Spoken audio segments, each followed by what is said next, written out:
I grew up in Richmond, Virginia. I was an only child and lived in a tiny blue house with both of my parents.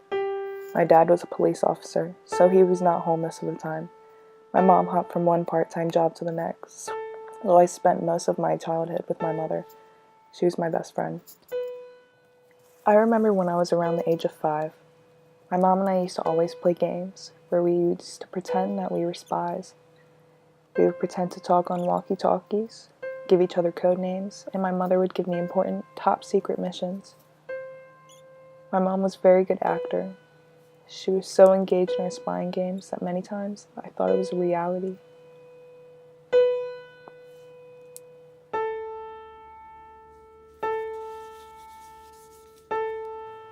My mother used to come up with the most bizarre missions.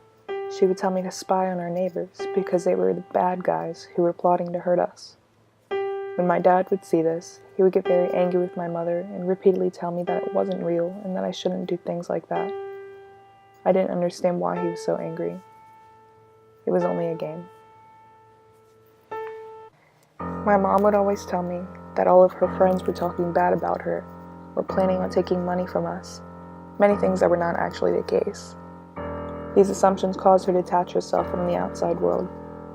My mother had this problem a lot at work as well. She constantly had issues with coworkers who she believed had a personal vendetta to get her fired. Most of these assumptions were false and caused her to lose her job. When I was 12, my mother received a call around 6 a.m. I was already awake and was getting ready for school until I heard her burst into tears. She sobbed the words, "This isn't real," over and over again. After she hung up, she locked herself in her room for 2 days. She wouldn't talk to me or open the door. My aunt came on the second day to take care of us. This is when I learned that my father was killed on the job.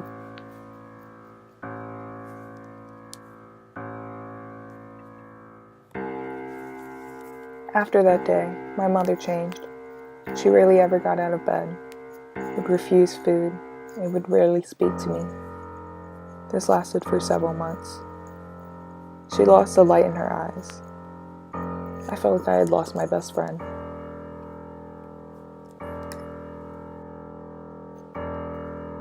My mother became delusional. She began to accuse strangers of being my father's killer. She would cause scenes in public and become frantic. She would believe that we were next.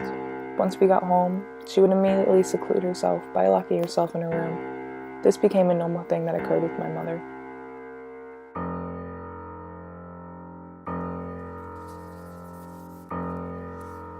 When I was 15, I was basically raising myself.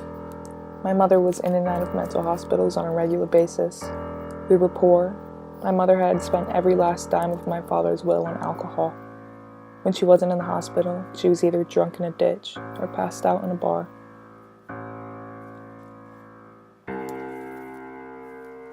In school, I suffered a lot from bullying. I was considered an outcast. Everyone knew my mom was a crazy drunk, and they never let me forget about it. I had no friends, no support system, no one to run to. This made me very depressed and anxious.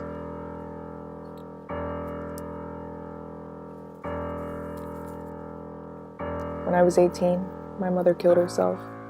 I was the one who found her. I dropped out of school not too long afterwards. My family had no money. I didn't have a car or a job. I had no way of supporting myself. By the age of 19, I became homeless. I slept under bridges or on relatives' couches. It was very hard to find a job without a high school diploma, and when I was employed, it was not for long.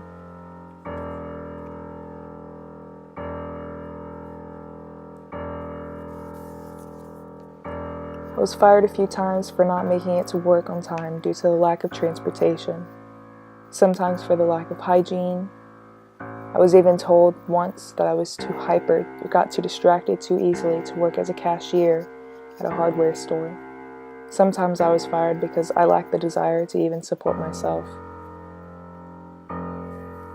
I am 22 years old, homeless, and suffer with bipolar disorder and paranoid schizophrenia. I have been homeless for 3 years and have yet to come close to having a roof over my head. No matter how many hours I work when employed, It is never enough to afford a warm place to stay at night. It's never enough to afford healthcare.